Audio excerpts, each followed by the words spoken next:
Welcome. Welcome, everybody. John Zager, johnzager.com. How's everybody doing today? Good? Good. The eastern slope is clear, a little bit hazy.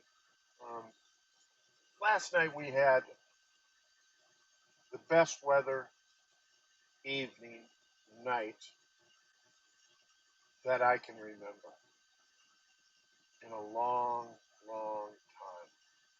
The temperature was precisely perfect. There was a little breeze, not much. Stars were out. The aliens were flying around. It was great, and there was no noise. It was totally quiet. There was no traffic. There was no people walking around. You know how people walk around at night, families, and they ride their bikes and drag their kids around and let them scream and holler at 8 o'clock at night. Well, anyway, last night was perfect. It was superb. It was superb. I got so much rest and recovery. I woke up early. I mean, I was up at 4 o'clock. Felt great. Still feel great. Um, so anyway, Eastern Slope's good. I didn't look to see. Oh no, I did look to see what the weather is. It says 91, 61 for 7 days in a row. I don't know what that means. So I want to talk to you today a little bit about reality. I've been listening to a lot of different sources that are science, and and they're all kind of talking about the same thing. I don't know if I can present it back to you as well as I heard it, but I'm going to give this a shot. So, reality is not what we see. You know, I'm in my truck, I'm looking out my front window, and it's not what I see, it's what I perceive. So, everything that's out here comes back into our brain through our senses, the five senses, right? And then the brain uses the frontal cortex to interpret what we perceive as our reality.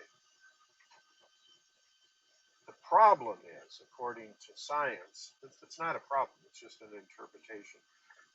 Most people believe, three dimensional, one dimensional, whatever you want to call it. What's out here is what we have as reality. Us, self, right? It's three dimensional. It's what we interpret we happen to be. There's no separation. There's no separation. So therefore, what science is trying to say, at least in the informational videos that I'm watching, the latest stuff, is that our realities are actually in our brain. Think about that. Our realities are in our brain. What we see out in front of us and around us is our perception, our interpretation that the brain makes on what we see. You know, that tree there, that grass, that fence, that building, the bricks, you know, that's an interpretation, a perception within our brain of what our reality in front of us looks like. I don't know, you want to go with that or not?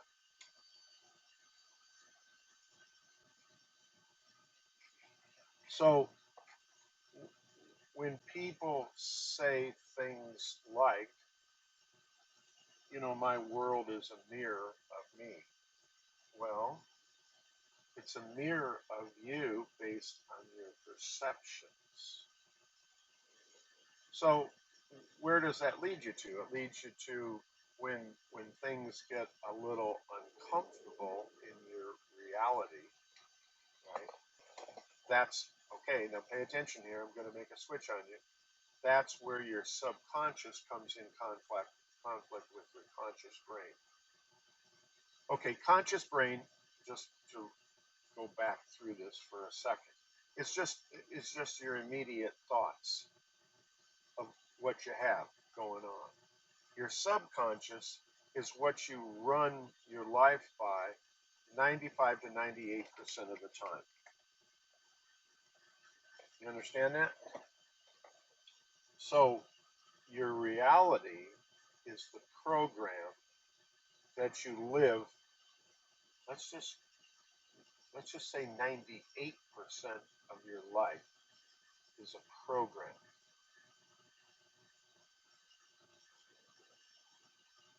Sometimes you don't even get to the perception because you're locked in your program. You don't get to the conscious side of your brain, which is only 3 to 5% according to science. Right? So today, if you're listening to me today, whatever day that happens to be, 3 to 5% of 24 hours may only be your thinking,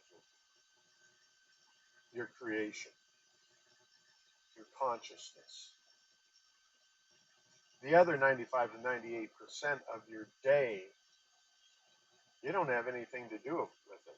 You don't have any control over it. You can't control it. It's the same thinking and thoughts, actions, behaviors, feelings, emotions that you had yesterday, that you had the day before, the week before, the month before, the year before. That's science, you guys. That's science. Nobody wants to believe that. Everybody wants to believe, hey, this is real. This is solid. Well, it's not solid,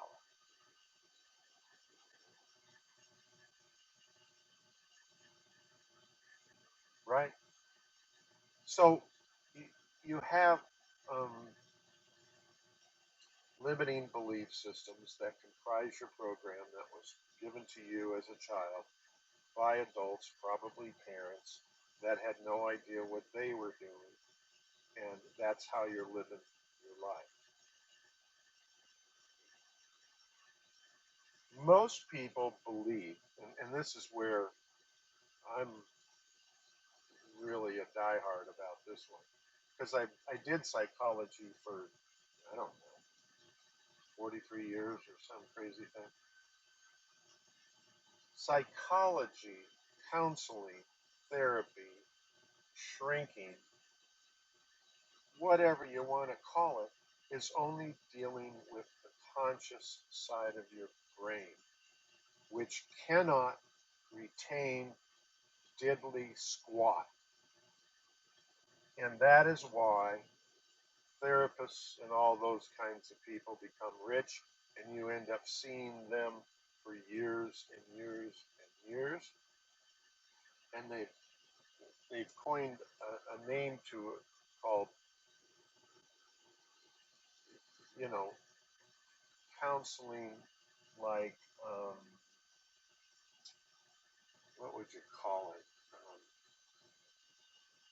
That just goes on forever. You see people going back to their counselor this year, next year, they're improving. Well, they're not really improving because what they're learning is only in their conscious side of their brain, which is in the here and now. It does not teach anything. The only way your subconscious brain can learn is through, well, one of the main ways would be through repetition.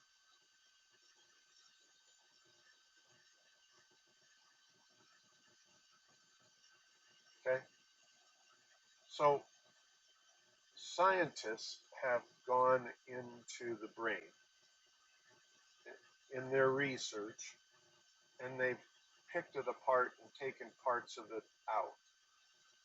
And a lot of this would have to do with, research they do on cadavers, and where they can work on the brain and remove parts of bits and pieces, parts and parts. Because what they're trying to do in this particular study is they're trying to find out where are the limiting beliefs in your brain. The program becomes hardwired in your brain So the neuroscientists say, well, let's go find it. And they're looking for it. They're taking brains apart. They're dissecting brains bit by bit, piece by piece, trying to find out where the limiting beliefs are, which is the program that you're living, um, so that maybe there's a way medically to change that and live a better life, more comfortable, and that sort of thing. But they can't find it. They have not been able to find the part of the brain that holds the limiting beliefs, which says your limiting beliefs, your subconscious, your program is not in your brain. It's not in your brain, you guys. And then where is it at? Cellular memory. Remember that one, cellular memory? We all learned about that when we were in high school. Um, they talk about cancer gets into the cells. This is years and years and years ago. Cancer gets into the cells, and then why is it generation after generation rebuild the same cancer in different people in their family? Like when you build that building with those bricks, you know that brick goes on top of that brick on top of that brick. That's called cellular memory. And so what the neuroscientists have concluded is that the limiting beliefs, your subconscious, your program is in the cells of your body. How many cells do you have? 1 trillion, 100 trillion cells. So 100 trillion cells, more or less, comprise your body, right? I mean, you kind of know that. And each one is an individual person. Think of it that way. And there's a whole collective group of 100 trillion people inside of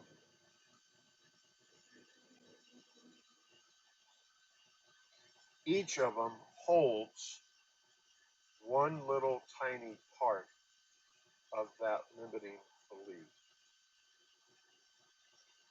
Listen to this. I don't want to pass this remark up that I heard. They're now beginning to suspect and say that when you get a disease, just say cancer, whatever, right? That's caused by, okay? It's not anything genetic. We all know that 20 years ago, right? It's the cells. Think of the 100,000 trillion cells in your body, and they're revolting against the leadership.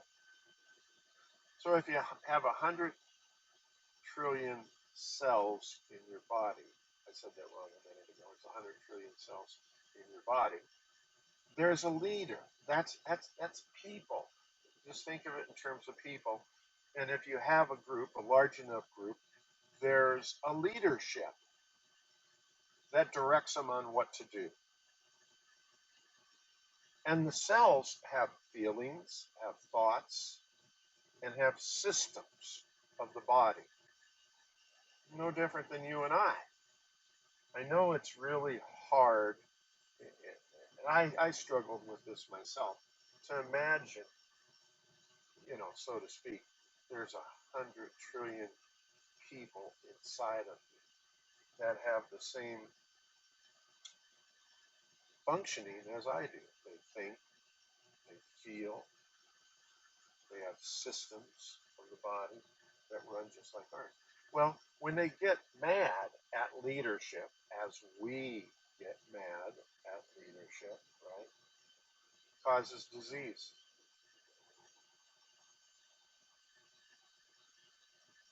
That's a thought process. Remember where it goes that disease is a result of your thinking? You upregulate disease. Well, that's exactly the same thing. Your thinking a large part of that 100 trillion people inside of you are thinking they don't like leadership and what leadership is telling them to do. They're revolting, they're resisting, they're angry, they're upset, they're depressed, they're sad. Sound familiar, right? And as a result, they upregulate into all those cells disease. So, following that whole conversation to this point, what do you do to change, to get rid of the limiting beliefs? You can't go in and take the brain out because we know it's not even in the brain. Psychologists or therapists will try to attack it with counseling, which is only dealing with the conscious side of your brain, which is very, very limited to not learning but interpreting the present thing that's going on. So that doesn't work. We know that has not worked. Look at the world around us. It's basically just in chaos. So what you have to do is you have to reprogram the cellular memory in your body. Not in your brain, because that's not where the limiting beliefs are. I don't know. Make up an example. I live in lack. I don't believe people that have money are good people. And, whatever limiting beliefs you may have acquired when you were young or as you started growing up, right? So what you have to do is you have to reprogram your cellular memory that retains and keeps that limiting belief. Keep remembering that it's repetition that changes cellular memory or your subconscious, which is held in your cellular memory. Number one, I'm just going to give you one or two, okay? And maybe at another day, tomorrow or the next day, we'll go into more detail of all the different ways that you can reprogram cellular memory. One of the simplest ways is that Dr. Joe talks eloquently about it is you have to completely shut off and stop the negative thoughts, right? And feelings and emotions. Living in the past. Yes? All of your thinking about past in your life is not going to change limiting beliefs. You have, this is one I heard recently. I mean, I've heard all kinds of things, but you have 60,000 thoughts a day. 98% of those are all past thoughts that are causing you to retain the limiting beliefs in your cellular memory. Okay? So what needs to happen is you need to put in thoughts of the future, not thoughts of the past. You need to stop all negative thoughts that are in the past. And you have to start continuously thinking thoughts of the future. Needs and wants, wishes and desires, right? We don't even want you, as neuroscientists, we don't even want you to try to interpret your limiting beliefs and where they came from and why they're there and why the person you think gave them to you gave them to you. We don't care. We don't want to know. You don't want to know. You don't have to know. You don't have to drag yourself through the mud and the pain and the suffering that therapy does to you. They ought to just start arresting all these counselors and therapists out here that have no clue where this stuff comes from. They've not educated themselves.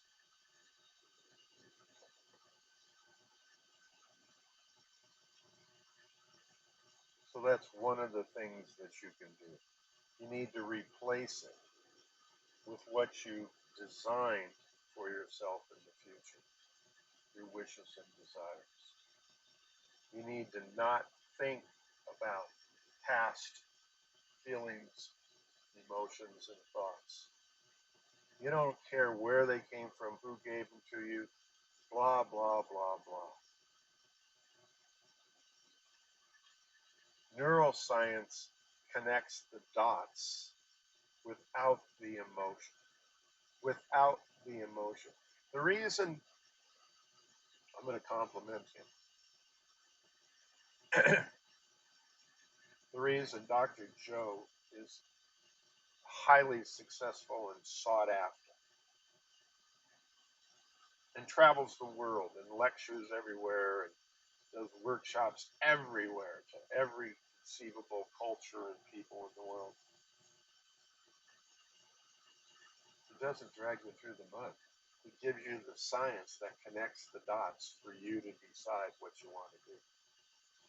He's brilliant. He's brilliant.